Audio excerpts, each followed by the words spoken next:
ರಾಜ್ಯ ಕಾಂಗ್ರೆಸ್ನಲ್ಲಿ ಆಂತರಿಕ ಭಿನ್ನಾಭಿಪ್ರಾಯ ಮತ್ತೆ ಮುಂದುವರಿತಾ ಇದೆ. ಡಿಸಿಎಂ ಡಿಕೆ ಶಿವಕುಮಾರ್ ಅವರ ಹೇಳಿಕೆಗೆ ಸಚಿವ ರಾಮಲಿಂಗಾರೆಡ್ಡಿ ಈಗ ಕೌಂಟರ್ ಕೊಟ್ಟಿದ್ದಾರೆ. ಕಾಂಗ್ರೆಸ್ನಲ್ಲಿ ನಾಯಕರು ಈಗ ನೇರವಾಗಿ ಹೇಳಿಕೆ ಕೊಡ್ತಾ ಇದ್ದಾರೆ. ಡಿಸಿಎಂ ಡಿಕೆ ಶಿವಕುಮಾರ್ ಅವರ ಹೇಳಿಕೆಗೆ ಸಚಿವ ರಾಮಲಿಂಗಾರೆಡ್ಡಿ ಕೌಂಟರ್ ಕೊಟ್ಟಿದ್ದಾರೆ. 2028ಕ್ಕೆ ನನ್ನ ನೇತೃತ್ವದಲ್ಲೇ ಚುನಾವಣೆ ಅಂತ ಡಿಸಿಎಂ ಡಿಕೆ ಶಿವಕುಮಾರ್ ಅವರು ಹೇಳಿಕೆ ಕೊಟ್ಟಿದ್ದಾರೆ. ಯಾವ ಎಲೆಕ್ಷನ್ಗೆ ಯಾರು ಅಧ್ಯಕ್ಷರಾಗಿರಬೇಕು ಅಂತ ಹೈಕಮಾಂಡ್ ತೀರ್ಮಾನ ಮಾಡುತ್ತೆ. ನಮ್ಮ ಹೈಕಮಾಂಡ್ ಅದೆಲ್ಲವನ್ನು ಕೂಡ ತೀರ್ಮಾನ ಮಾಡುತ್ತೆ ಬಿಡಿ ಅಂತ ರಾಮಲಿಂಗಾರೆಡ್ಡಿ ಅವರು ಹೇಳಿಕೆ ಕೊಟ್ಟಿದ್ದಾರೆ. ಎಲ್ಲರಿಗೂ ಆಸೆ ಇದ್ದೇ ಇರುತ್ತೆ ಅಂತ ಸಚಿವ ರಾಮಲಿಂಗಾರೆಡ್ಡಿ ಹೇಳಿಕೆ ಕೊಟ್ಟಿದ್ದಾರೆ.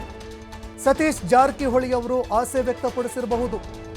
ನಾನು ಸಿಎಂ ಆಗಲ್ಲ ಅಂತ ನನಗೂ ಕೂಡ ಗೊತ್ತು, ಅದಕ್ಕೆ ನಾನು ಆಸೆ ಇಟ್ಕೊಂಡಿಲ್ಲ ಅಂತ ರಾಮಲಿಂಗಾರೆಡ್ಡಿ ಹೇಳಿಕೆ ಕೊಟ್ಟಿದ್ದಾರೆ. ಯಾವ ಎಲೆಕ್ಷನ್ಗೆ ಯಾರು ಅಧ್ಯಕ್ಷರಾಗಿರಬೇಕು ಅದೆಲ್ಲ ಎಲೆಕ್ಷನ್ ನಾ ಈಗ ಹೇಳಕ್ಕೆ ಬರೋದಿಲ್ಲ. ಹೈಕಮಾಂಡ್ ಇದೆಲ್ಲ ಅವ್ರು ತೀರ್ಮಾನ ಮಾಡ್ತಾರೆ. ಸತೀಶ್ ಜಾರಕಿಹೊಳಿ ಹೇಳ್ತಾರೆ ಸರ್ 28ಕ್ಕೆ ನಾನು ಸಿಎಂ ಸ್ಥಾನ ಕ್ಲೈಮ್ ಮಾಡ್ತೀನಿ ಅಂತ ಹೇಳ್ತಾರೆ. ಇವರು ಈ ಥರ ಹೇಳ್ತಾರೆ. ಎಲ್ಲರಿಗೂ ಆಸೆ ಇರುತ್ತೆ, ಏನು ಅಲ್ಲ ಸರ್, ಸಿದ್ದರಾಮಯ್ಯ ಆಸೆ ಇಲ್ಲ ಸರ್.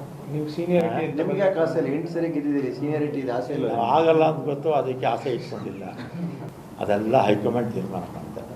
ಯಾವ ಎಲೆಕ್ಷನ್ಗೆ ಯಾರು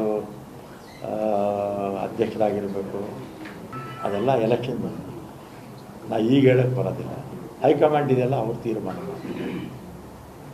ಸತೀಶ್ ಜಾರಕಿಹೊಳಿ ಹೇಳ್ತಾರೆ ಸರ್ 28ಕ್ಕೆ ನಾನು ಸಿಎಂ ಸ್ಥಾನ ಕ್ಲೈಮ್ ಮಾಡ್ತೀನಿ ಅಂತ ಹೇಳ್ತಾರೆ. ಇವರು ಈ ಥರ ಹೇಳ್ತಾರೆ. ಎಲ್ಲರಿಗೂ ಆಸೆ ಇರುತ್ತೆ, ಏನು ಅಲ್ಲ ಸರ್, ಸಿದ್ದರಾಮಯ್ಯ ಆಸೆ ಇಲ್ಲ ಸರ್. ನೀವು ಸೀನಿಯರಿಟಿ ನಿಮಗೆ ಯಾಕೆ ಆಸೆ ಇಲ್ಲ? 8 ಸರಿ ಗೆದ್ದಿದ್ದೀರಿ, ಸೀನಿಯರಿಟಿ ಇದೆ, ಆಸೆ ಇಲ್ಲ. ಆಗಲ್ಲ ಅಂತ ಗೊತ್ತು, ಅದಕ್ಕೆ ಆಸೆ ಇಟ್ಕೊಂಡಿಲ್ಲ.